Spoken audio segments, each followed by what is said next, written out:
Assalamualaikum warahmatullahi wabarakatuh. Selamat siang. Video kali ini menyampaikan memori kenangan, yaitu perjalanan konstruksi jembatan tol Sungai Cisomang, bagian dari tol Cipularang paket 33 yang sudah saat ini dinikmati oleh masyarakat. Periode pekerjaannya itu April 2004 sampai Maret 2005. Kontraktor utama waktu itu adalah PT LNM System Indonesia.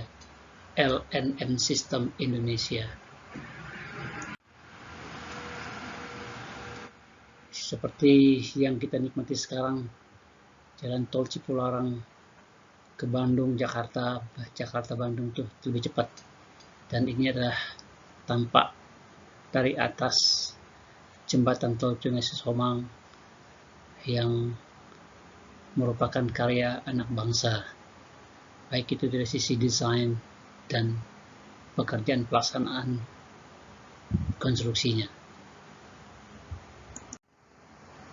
Ini merupakan piagam penghargaan dari Badan Usaha Jalan Tol sebagai pemilik tol Cipularang, dan pada saat itu PT LNM System Indonesia juga sudah terdaftar terregistrasi sebagai perusahaan yang menerapkan manajemen mutu ISO 9001.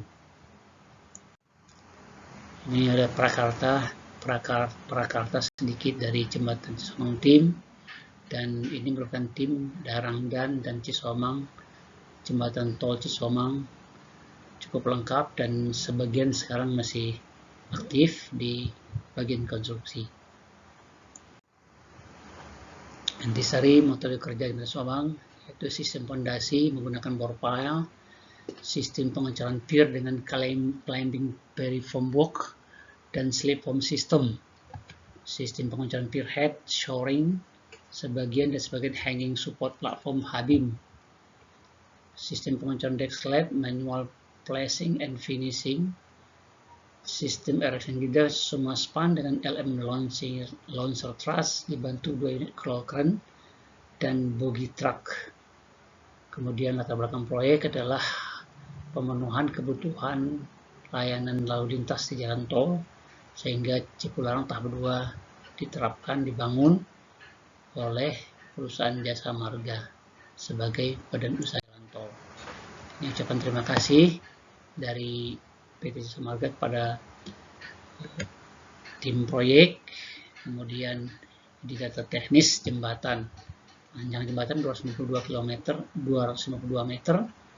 yang terdiri ada tinggi pier tertinggi 45 meter dan jarak span 40 meter, panjang girder.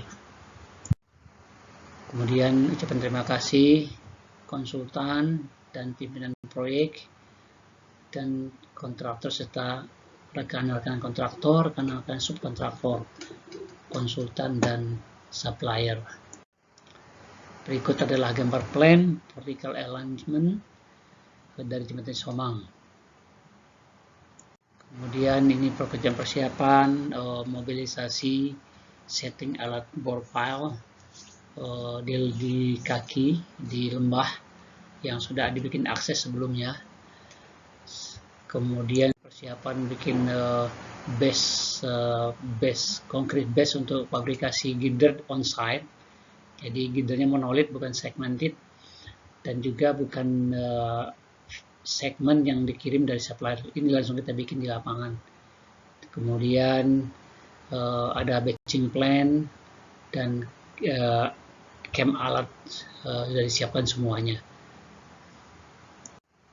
Dan ini adalah akses dari jalan nasional ke seberang ke lembah supaya nanti alat berat bisa menyeberang pekerjaan bore pile. Sebagian ada proteksi dari bronjong atau gabion untuk perkuatan tanah area pekerjaan dan dari gerusan sungai Cisomang. Ini seperti dilihat, ini masih pekerjaan gabion, pekerjaan bronjong di air yang deras. Kemudian ada akses menuju ke proyek, ke lokasi. Ini kita mulai dengan pekerjaan subgrade tanah, ada pekerjaan cut dan ada pekerjaan fill.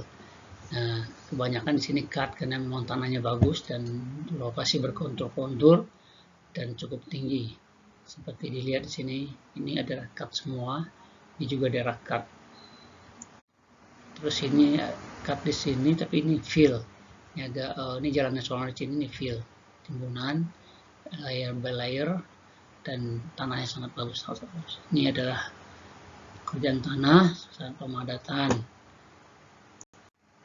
Ini juga masih ada pekerjaan tanah, supply tanah, cut, dan ini adalah lokasi yang sudah kita cut cukup tinggi dengan kedalaman yang hampir ada 80 meter, ada yang 30 meter. Inilah jarak cut kita di lokasi kebun karet yang masih muda.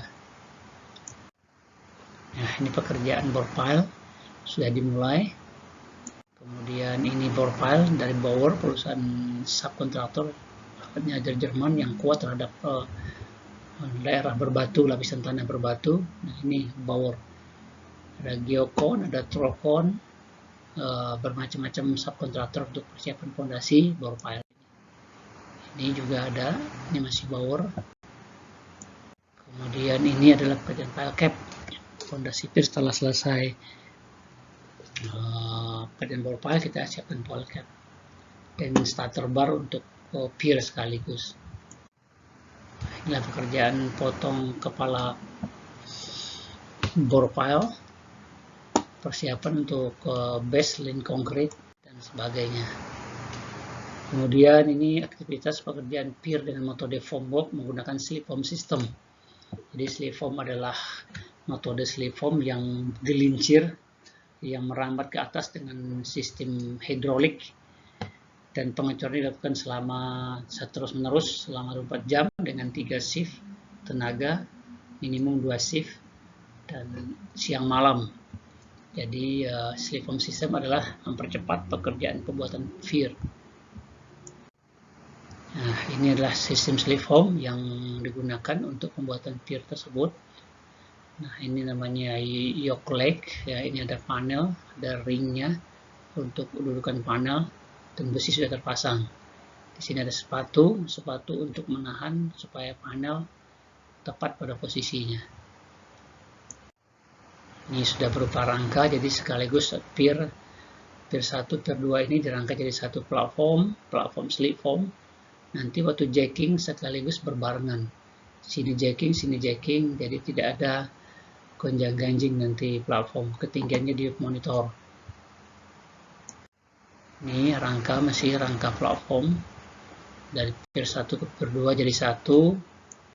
Nah, sini sudah mulai ada lantainya, lantai kerja orang, sistem scaffolding untuk naik sudah disiapkan.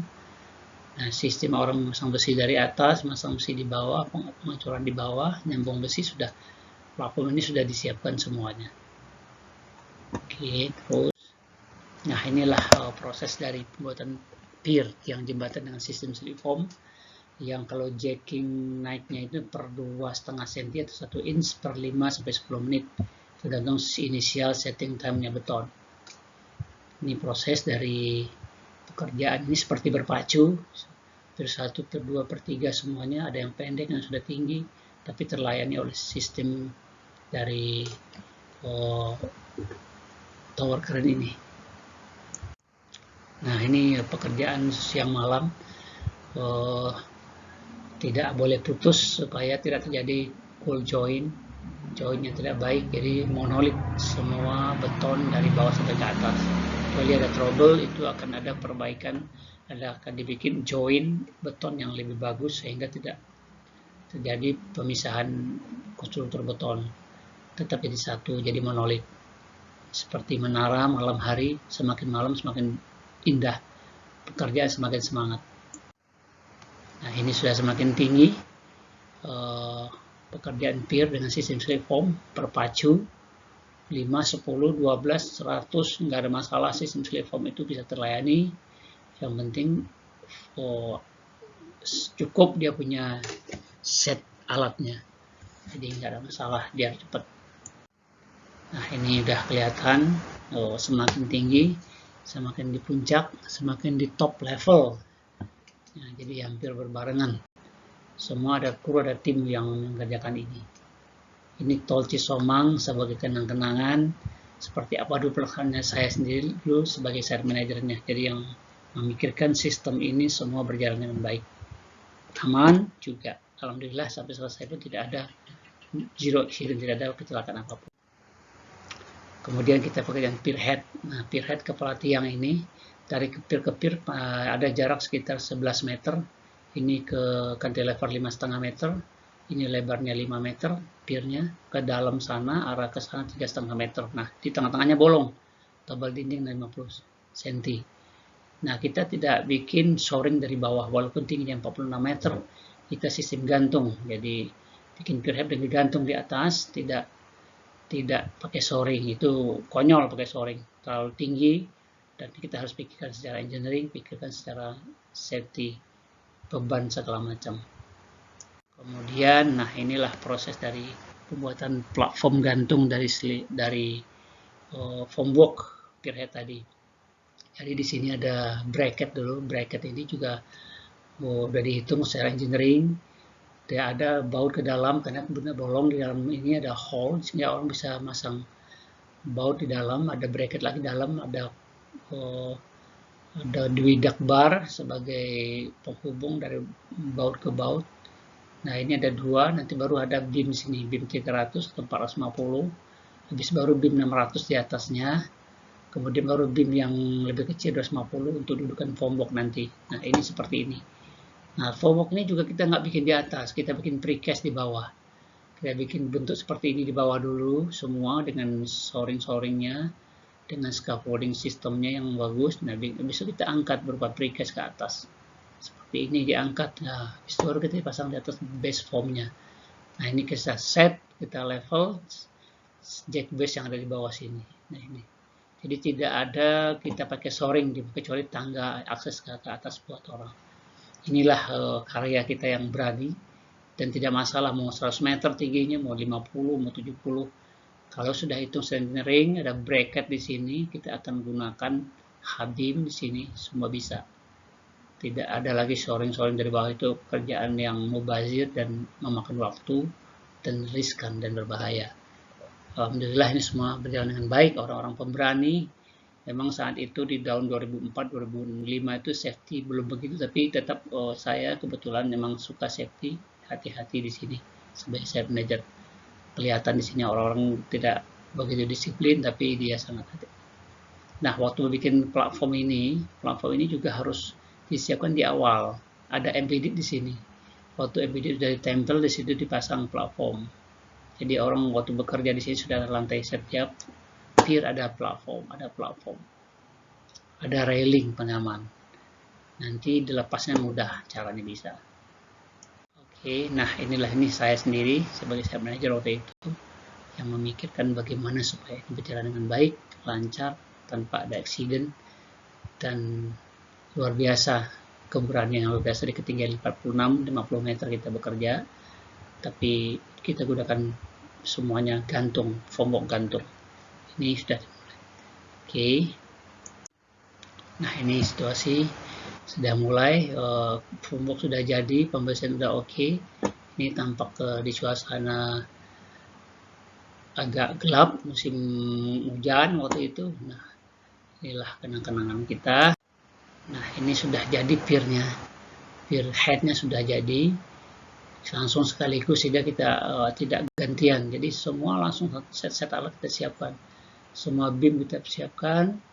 Nah walaupun tingginya 46-50 meter itu bisa dikerjakan di atas. Nah selesai pier head, nah kita launcher, nah, launching girder kita dari T girder, tinggi 202,25 meter, tidak ada di pabrik cuma standar 2,1. Wika, Waskita, Adikarya semua sebagai produsen girder itu 2,1. Nah kita balok T girder dengan tinggi 2,2 sehingga kita bikin di lapangan sendiri sebanyak 56 unit, 56 girder balok T. Nah ini setting alat namanya LM launching girder yang ada gantry langsung 2 jalur sekaligus, hanya gantry yang dipindahkan. Setelah ini selesai nanti gantry pindah ke kanan. Nah ini yang kita launcher waktu itu. Jadi langsung ada 3 span udah mewakili. Separuh sebagai counterweight, separuh lagi untuk launcher atau girder sendiri, launching girder. Nah, ini proses dari lifting, handling, dan transfer girder T ke atas bogie truck untuk disuap, dibawa ke gantry-nya launcher. Dilihat ini dibawa ke lifting hook gantry, nanti dibawa pelan-pelan mundur, habis itu ditarik lagi yang di sini, digantung lagi dengan sistem yang aman, sehingga inilah proses launcher. Proses launching ini digendong, ada profil di sini, jadi tidak terjadi melintir segala macam, depan dan belakang sudah diprotek dengan ukuran yang pas-pasan, sudah diukur dan dibikin sesuai untuk kebutuhan T-girder ini. Ada baji supaya tidak goyang. Nah, ini adalah launcher LM system yang mampu mengangkat sampai 150 ton girder, tidak ada masalah. Nah, ini tower leg untuk leveling daripada launcher ini sendiri. Ada tambahan blok beton kita bikin sendiri supaya bisa mencapai level yang sama untuk yang di atas spearhead jembatan. Nah, ini proses launcher, ini blok T tadi sudah mulai duduk semua di atas spearhead. Nah, ini kita bikin celah seperti ini supaya tidak melintir balok. Girder yang sudah duduk tidak lari kemana-mana, tidak terjadi seperti kejadian di tempat lain, ada jatuh, gelinding ke samping. Nah, ini terkunci langsung. Ini hanya murah saja, beton sedikit, tapi aman dari sisi girder. Itu antisipasi kita di awal-awal.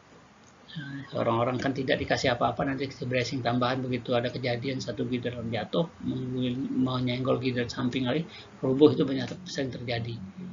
Bahkan di perusahaan besar juga. Nah, kita sebagai orang swasta waktu itu ya memikirkan, langsung kita bikin semacam pengungkungan di sini. Begitu duduk, balok dengan ukuran katakan lebar 80 cm. Nah, ini mungkin sekitar 85, langsung duduk di baji sudah diam. Itu pengalaman penting. Ini masih proses launching. Nah, girder di sini kita sampaikan bahwa sini girdernya adalah continuous pre-stress. Jadi secara desain dari ujung ke ujung itu sebetulnya jadi satu pre-stressnya.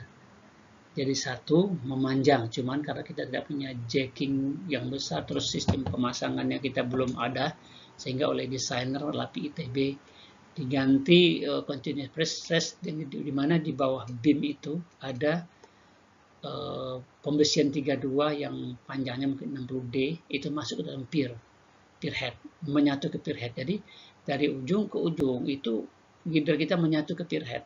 Makanya waktu kejadian gonjang-ganjing tahun 2016, si Somang turun tanahnya, katakan profil kita 30-40 meter, tapi gelincir tanah mungkin 60 meter, dia otomatis bergerak. Nah, karena dia nyatu, jembatan ini jadi satu struktur, baik girder dengan pier head, dengan kolom, sehingga pergerakannya tidak tertolong, jadi tertolong sehingga tidak fatal.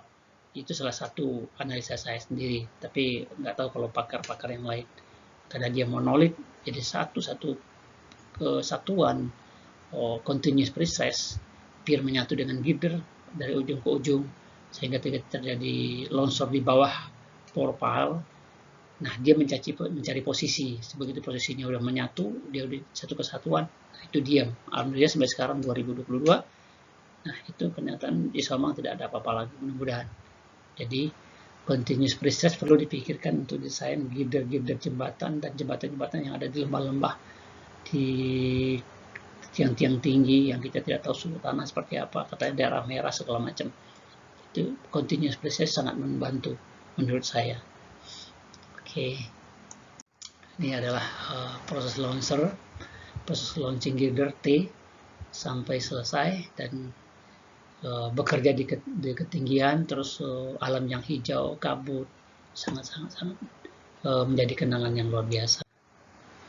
Oke, ini pekerjaan deck slab tahun 2005 April, sebelum diresmikan di bulan Mei pada saat ulang tahun Jasa Marga waktu itu, 16 April 2005. Deck kita sudah selesai. Nggak lama setelah itu ada acara Jasa Marga ulang tahun. Prosesnya normal kalau deck slab, setelah girder duduk di aman kunci, Habis itu kita diafragma ya karena dia balok T itu lebih mudah kita memasang deck formwork dari concrete deck itu. Nah ini ada celah sedikit, ini ada dudukan deck formwork untuk nanti pemasangan besi di atas seperti ini. Nah, ini ada semua, jadi balok T tapi ada celah untuk dudukan deck tadi. Ini launcher, kemudian memasang besi deck slab sekaligus. Nah, jadi tidak, ini ada concrete pump, udah mulai pengecoran dari ujung. Oke, nah inilah kelihatan sih bolong-bolong di sini. Deck slab sudah dikerjakan. Nah ini sudah selesai, pure head rapi sudah, dengan sistem yang benar-benar kita pikirkan sebelumnya. Ini setelah selesai deck slab dan udah rapi. Nah ini ada pekerjaan sedikit underpass karena jalan nasional, ada crossing di kita sehingga ada pekerjaan underpass di sini. Ini prosesnya biasa, spoon pile diameter 60, abutmen 2 sisi, kemudian 2 kali pengecoran, 2 kali 2 tingkat formwork, kemudian ada reaction girder yang disaksikan konsultan, dan ini jembatannya. Yang di bawah adalah underpass kita mau ke Purwakarta, jalan ke Bandung, jalan lama. Nah ini adalah fabrikasi yang saya gunakan memanfaatkan lahan yang ada.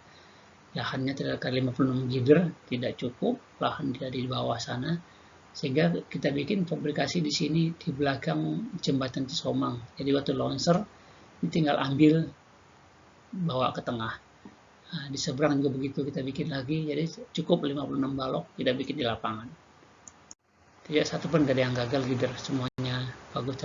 Inilah jembatan tol Cisomang tampak samping dan setelah kita gunakan oleh masyarakat sampai saat ini. Ini tampak samping juga setelah deck selesai, dan ini kondisi kabut pagi di daerah Cisomang, Kabupaten Purwakarta. Demikian sebagai referensi, sebagai memori yang tidak terlupakan. Nah, jadi kesimpulannya apapun bentuk jembatannya, untuk jembatan tinggi, jembatan tiang tinggi, katakan 40 meter ke atas tidak ada masalah, itu bisa dikerjakan lebih cepat. Ini setahun semua termasuk jalan, selesai. Nah itu dengan sistem slip form tadi, pre-stress, continuous pre-stress, itu mengantisipasi kejadian yang terjadi 2016, pergerakan tanah di bawah, bor pile kita. Kalau bor pile kita 40 meter, pergerakan tanah 50 meter, otomatis bor pile kita nggak ada apa-apanya. Sehingga itu dengan continuous pre-stress artinya terpegang semuanya, jadi satu, pergerakannya jadi berhenti.